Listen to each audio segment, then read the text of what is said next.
नमस्कार दोस्तों, मैं विनय ज्योतिषी आप सभी का अपने चैनल में बहुत बहुत स्वागत करता हूं। आशा करता हूं आप सब स्वस्थ होंगे और सुरक्षित होंगे। दोस्तों, हम बात करेंगे सिंह लग्न के राशिफल की और मई 2026। दोस्तों, सिंह लग्न में इस समय में वर्तमान में केतु है। यूं तो इस महीने राहु और केतु के बीच में सारे ग्रह आ जाएंगे जो काल सर्पयोग कथा कथित काल सर्पयोग की रचना करते हैं। लेकिन दोस्तों, काल सर्पयोग जैसा कोई चीज़ इस तरीके से नहीं होता है। बेसिकली यही होता है कि राहु और केतु हमारे मन के दो तल हैं। बस हम उस मन के दो तल को अगर हम समझ जाएं, जहां केतु बैठा है वहां के लिए केतु बन जाए, जहां राहु बैठा है वहां के लिए राहु बन जाए, तो कहीं कोई काल सर्पयोग आपको प्रभावित नहीं करता है। लग्न में केतु इस वक्त में आपके जीवन के किसी भी क्षेत्र में, किसी भी विषय में, किसी भी कार्य योजना में आपको जब तक केतु आपके लग्न में है, आपको ये मान लीजिए कि आपको एक साधु के भांति जीवन जीना है। साधु के भांति जीवन जीने का मतलब है गेरुआ पहन के हिमालय में भटकना नहीं है। वर्तमान में रहना है, सपने नहीं सजाना है, इच्छाओं के पीछे नहीं भागना है। क्योंकि इच्छा, कामना, डिज़ायर, चाहतें, मन, भ्रम, सारे विचार, ये सब राहु के डोमेन है। ये सब राहु की बातें हैं। केतु के पास में केवल दिल है और पैर है, यानी केवल दिल से करना। जो करना है उसे दिल से कर दीजिए, नैतिकता से कर दीजिए, प्रेम से कर दीजिए और प्रेम बस ही प्रभु के चरण में डाल दीजिए। बहुत अच्छे रिजल्ट आएंगे, वरना बहुत तकलीफ पाएंगे आप जिस चीज़ के पीछे भागेंगे वो चीज़ बिल्कुल आपसे ऐसे दूर हो जाएगी कि आपको यकीन ही नहीं आएगा कि मैं ये तो डिज़र्व करता था, ये तो मुझे मिलना ही चाहिए था, ये तो मेरी योग्यता थी। ये सब बातें आपकी धैर्य रह जाएगी। इसलिए मैं बार बार कहता हूँ कि जहाँ केतु है, और केतु लग्न में होने का अर्थ है कि हर बात हमसे जुड़ी होती है। लग्न हम खुद हैं और हर बाकी 11 भाव हमारे लिए काम करता है। पैसा हमारा, संतान हमारी, पत्नी हमारी, बच्चे हमारे, भाग्य हमारा, कर्म हमारा, लेकिन लग्न हम स्वयं हैं। तो लग्न में हम पूरे के पूरे आ जाते हैं 100%।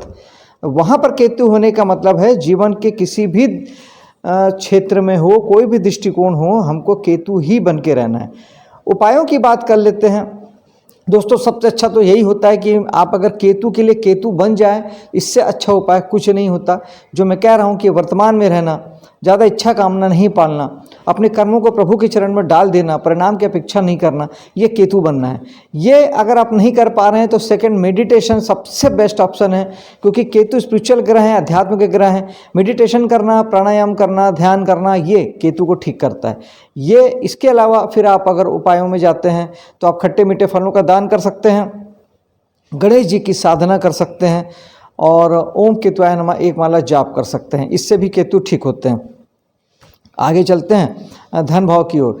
धन भाव में शनि की दृष्टि, शनि जहाँ से भी जुड़ते हैं, चाहे वो राशि के स्वामी हों, चाहे वो शनि कहीं बैठे हों या वो कहीं देख रहे हों, एक मूलभूत बात समझिएगा कि शनि जहाँ से जुड़ गए वहाँ के प्रति चाहते हैं कि आप वहाँ के लिए जिम्मेदार बने और वहाँ की जिम्मेदारी उठाएं, हार्डवर्क करें, मेहनत करें। वो आपको वहाँ की जिम्मेदारी से बांधते हैं। द्वितीय भाव में शनि बांधते हैं आपको कुटुंब परिवार से, शनि बांधते हैं आपको बैंक बैलेंस से कि आप मेहनत करें, प्रयास करें कि आपका बैंक बैलेंस बढ़े। शनि चाहते हैं कि आप अपनी वाणी को बेहतर बनाएं। शनि चाहते हैं कि आप कुटुंब परिवार की देखरेख करें, उनके साथ मेल से रहें और उनके प्रति अपनी जो जिम्मेदारी बनती है उसे उठाएँ। तीसरे भाव में चलते हैं। यहाँ पर 4 ग्रहों की दृष्टि है। गुरु आपके एकादश भाव से यहाँ पर दृष्टि डालेंगे। निश्चित तौर पे गुरु आपको ऐसे पराक्रम के लिए प्रेरित करेंगे जो सामाजिक रूप से समाज से जोड़ता हो, जो बड़े भाई बहनों से जोड़ता हो, जो दोस्तों यारों से जोड़ता हो और जो आपको कहीं ना कहीं इनकम प्राप्ति के लिए प्रेरित करता हो। इसके अलावा यहाँ पर सूर्य, बुध और मंगल की दृष्टि भी पड़ेगी। ये सब ग्रह मिल के आपके लिए ज़बरदस्त आपके पराक्रम को बढ़ाने वाले हैं, आपको ज़्यादा साहसी बनाने वाले हैं। बुध आपको अच्छी से अच्छी वाणी देने वाले हैं। सूर्य आपके पराक्रम के एरिए में निश्चित तौर पे आपको कहीं ज़्यादा मान सम्मान, पद और अधिकार देने वाले हैं। आप अगर यहाँ के काम करते हैं, निश्चित तौर पे तीसरे भाव का काम जो कमीशन दलाली का होता है, छोटी यात्राओं का होता है, लाइजनिंग का काम होता है, इंटरनेट से जुड़ के कोई काम होता है, या फिर आप मार्केटिंग के क्षेत्र में हैं, साहस से जुड़ के कोई काम करते हैं, पुलिस में हैं, मिलिट्री में हैं, इस तरह के किसी भी साहसी स्पोर्ट्स आप खेलते हैं, तो आपकी कोई इच्छा से संबंधित कोई काम है, जो आपकी इच्छा होती है, वो भी तीसरा भाव है। निश्चित तौर पे उस समय को आप बहुत बेहतर ढंग से इस महीने मैनेज कर पाएंगे। खूब सारा साहस, खूब सारा ज्ञान, बुद्धि, बृहस्पति का ज्ञान, बुध की बुद्धि, सूर्य का तेज और मंगल का साहस, ये सब कुछ आपको एक नई सफलता की ओर लेके जाएगा दोस्तों। चौथे भाव में चलते हैं जो हमारे सुख का है, मकान का है, वाहन का है, लग्जरी का है। यहाँ मंगल की दृष्टि जहाँ एक और आपको प्रेरित करेगी कि आप ये सारी चीज़ें पाने की कोशिश करें और अपने स्वराशि को ही मंगल देखेंगे तो निश्चित तौर पे मंगल अपने भाव को बलवान करेंगे, क्योंकि जो भी ग्रह अपने घर को देखता है वो उसे बलवान करता है और लग्न जहाँ देखते हैं वो उसे भी बलवान करते हैं। तो निश्चित तौर पे आपका चौथा भाव बलवान हो जाता है। तो इस महीने आपको थोड़ी बाधाओं, दिक्कतों के साथ में आपको कहीं ना कहीं से प्रॉपर्टी वगैरह आपको मिल सकती है, नई गाड़ी आपके पास आ सकती है, कुछ सुख साधन लग्जरी आपको प्राप्त हो सकती है। शनि भी यहाँ पे दृष्टि डाल रहे हैं। शनि आपके 8वें भाव से दृष्टि डाल रहे हैं, तो जहाँ एक और वो थोड़ा सा आपको रुकावट बाधा भी देते हैं, लेकिन आपको ये प्रेरित भी करते हैं। शनि चाहते भी हैं कि आप अपने घर परिवार के लिए, गाड़ी के लिए, मकान के लिए, लग्जरी के लिए मेहनत करें और उसे फुलफिल करें। हालांकि उसमें थोड़ी रुकावट बाधा भी देंगे क्योंकि शनि 8वें से दृष्टि डाल रहे हैं। पंचम भाव में चलते हैं जब बृहस्पति की दृष्टि है। बृहस्पति एकादश भाव से अपने ही भाव को दृष्टि डाल रहे हैं, यानी अपनी ही राशि धनु राशि को दृष्टि डाल रहे हैं, अपने ही घर को देख रहे हैं, यानी घर को बलवान करेंगे। संतान के लिए जिन्हें संतान की कामना थी उनके लिए एक अच्छा समय बन सकता है। महादशा अंतरदशा का साथ हो तो इस समय में संतान प्राप्ति हो सकती है। संतान के लिए भी अच्छा समय है, वो भी लाइफ में बेहतर करेगी, अच्छे से जीवन जिएगी। और आपके लिए भी एजुकेशन के लिए ये भाव बहुत अच्छा है, कला जगत के लिए बहुत अच्छा है, हीलिंग से अगर आप जुड़े हैं तो उसके लिए ये बहुत अच्छा है। यानी हर प्रकार से इस भाव से संबंधित अगर प्रेम प्रसंग से जुड़े हैं तो हर बृहस्पति हर काम में सफलता देंगे क्योंकि भाव को वो मजबूत बना रहे हैं। यहाँ भी शनि की दृष्टि पड़ती है दोस्तों। और कुल मिला के यही है कि आपको अपने कामों के प्रति, अपने कला जगत के प्रति, अपने संतान के प्रति आपको जिम्मेदार बनना है। चलते हैं सप्तम भाव में, जहाँ पर बृहस्पति की दृष्टि, जहाँ एक और आपके लिए सारे सुख सुविधा मुहैया कराती है, जहाँ एक और अच्छे पार्टनर आपको प्राप्त हों ऐसा भी तय करती है, जहाँ एक और जीवन साथी के प्रति भी आपको मन में लगाव पैदा करती है और कहीं ना कहीं से जीवन साथी भी आपके लिए फ़ायदेमंद साबित हो ये डिसाइड करती है। लेकिन यहाँ पर राहु भी विराजमान है दोस्तों। राहु अगर आप जो चीज़ है उस पर ही फोकस करते हैं तो राहु अच्छे हैं। यानी अगर आप अपने जीवन साथी के प्रति ही कर्तव्यनिष्ठ होते हैं, जो बिजनेस आपका चल रहा है उस बिजनेस को आप बढ़ाने की सोचते हैं, उसी को एकाग्र होकर काम करते हैं, फोकस्ड होकर काम करते हैं, तो ये राहु आपके लिए भाग्यशाली साबित होते हैं। लेकिन अगर आप राहु के भ्रम जाल में फंस जाते हैं, राहु भ्रमित करते हैं, राहु आपके और ऑप्शंस देते हैं, तो आप जीवन साथी के अलावा अगर अदर विकल्पों पे अगर आप जाते हैं तो ये आपके लिए गलती होगी, ये आप अपने पैर पे कुल्हाड़ी मारेंगे। और ठीक ऐसे ही बिजनेस अगर आप अपना छोड़ के दूसरा बिजनेस इस समय में लगाने की सोचेंगे, आपका बिजनेस आपको अच्छा नहीं लगेगा, दूसरे का बिजनेस अच्छा लगेगा, तो ये राहु का भ्रम है, इस भ्रम में मत पड़िएगा। जो काम कर रहे हैं उसे बड़ा कर लीजिए, ये राहु का सबसे अच्छा यूटिलाइजेशन है, उपयोग है। और इस समय में अगर आप आयात निर्यात के बिजनेस से जुड़ते हैं, विदेशों से जुड़ के काम करते हैं, तो ये आपके लिए अच्छा है। 8वें भाव में चलते हैं जहाँ शनि विराजमान है। शनि जहाँ भी बैठते हैं वहाँ के प्रति जिम्मेदार बनाते हैं। अगर आप 8वें भाव के काम नहीं करते, उस स्थिति में आपको जो चिंता, तनाव, परेशानी, रुकावट, बाधा है उसके प्रति आपको जिम्मेदार बनना है। यानी आपको उन बातों को ठीक करना है, आपको उसकी जड़ पे जाना है, उसकी खोज करना है कि आखिर ये प्रॉब्लम आपको क्यों हो रही है, रुकावट बाधा क्यों आ रही है, और उस क्यों के जवाब में आपको जिम्मेदारी लेके उसको सॉर्ट आउट करना, उसे ठीक करना है। वरना शनि आपके सारी चीज़ों को और बढ़ा देंगे, आपका दुख, तकलीफ, प्रॉब्लम, रुकावट, बाधा और बढ़ जाएगा, क्योंकि शनि भी नैसर्गिक कारक दुख के हैं। जब हम उसके डोमेन में नहीं आएंगे, हम जिम्मेदारी नहीं लेंगे, तो शनि भी रुकावट बाधा दुख देते हैं, 8वां भाव भी रुकावट बाधा दुख देता है। लेकिन शनि यहाँ बैठ के चाहते हैं कि आप उसे ठीक करें, नहीं करेंगे तो ये दुगना हो जाएगा। इसके अलावा अगर आप यहाँ के काम करते हैं, अगर आप ज्योतिष, वास्तु, टेराकॉट से जुड़े हैं, अकल फील्ड से जुड़े हैं, कोई भी रहस्य के फील्ड से जुड़े हैं, रिसर्च के फील्ड से जुड़े हैं, प्रोडक्शन के लाइन में हैं, इंजीनियर है, कुछ ढूंढते हैं, खोजते हैं, कहीं भी रिसर्च करते हैं, किसी भी प्रकार के जासूसी फर्मों से जुड़े हैं, CID, CBI जैसे जगह से जुड़े हैं, तो निश्चित तौर पर फिर शनि चाहेंगे कि आप अपने कर्मों में, अपने कामों की जिम्मेदारी लें और उसे हार्डवर्क करके पूरा करें। बाकी फिर वहाँ पर शनि आपको रुकावट बाधा नहीं देंगे, उल्टे आपको मेहनती बनाएंगे, कर्मठ बनाएंगे, अपने कामों को करने की क्षमता देंगे, लेकिन चाहेंगे भी कि आप अपने तरफ से भी एफर्ट लगाएं। फिर भी अगर कोई दिक्कत परेशानी आपको ज़्यादा महसूस होती है, 8वें भाव से संबंधित रुकावट, बाधा, चिंता, परेशानी ऐसा कुछ ज़्यादा महसूस करते हैं, तो फिर शनि को उपाय जरूर से कर सकते हैं। ओम शनिचराय नमः एक माला जाप किया जा सकता है। शनि भगवान के लिए शंकर भगवान की पूजा भी की जा सकती है। हनुमान जी की साधना से शनि ठीक होते हैं। ओम शनिचराय नमः एक माला जाप कर सकते हैं। शनि मंदिर में जाके भगवान शनि को सरसों का तेल चढ़ा सकते हैं, तिल चढ़ा सकते हैं। और शाम के वक्त पीपल में हफ्ते में एक दिन शनिवार के दिन एक दिया सरसों तेल का आप जला सकते हैं। ऐसे बहुत सारे उपाय हैं। लेबर तबकों का ख्याल रख सकते हैं, ध्यान रख सकते हैं, उन्हें मान सम्मान इज्जत दे सकते हैं। ये सारी चीज़ें आपके शनि को ठीक करती है। और हार्ड वर्क ऑलवेज, यानी शनि के लिए बेसिक है कि शनि बन जाना, यानी जिम्मेदारी लेना और कठिन मेहनत करना, तो शनि ऑलवेज आपके लिए अच्छे रहते हैं। दोस्तों चलते हैं भाग्य में।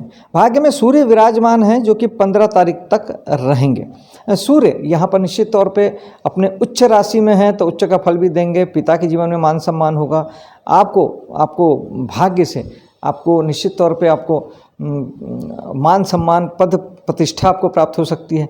मंगल यहाँ स्व राशि में होंगे। मंगल भी इस भाव को बलवान कर रहे हैं, क्योंकि मंगल सूर्य लग्नेश भी हैं, तो इस वजह से भी ये भाव बलवान हुआ। मंगल स्वग्रही हैं, इस वजह से भी ये भाव बलवान हुआ।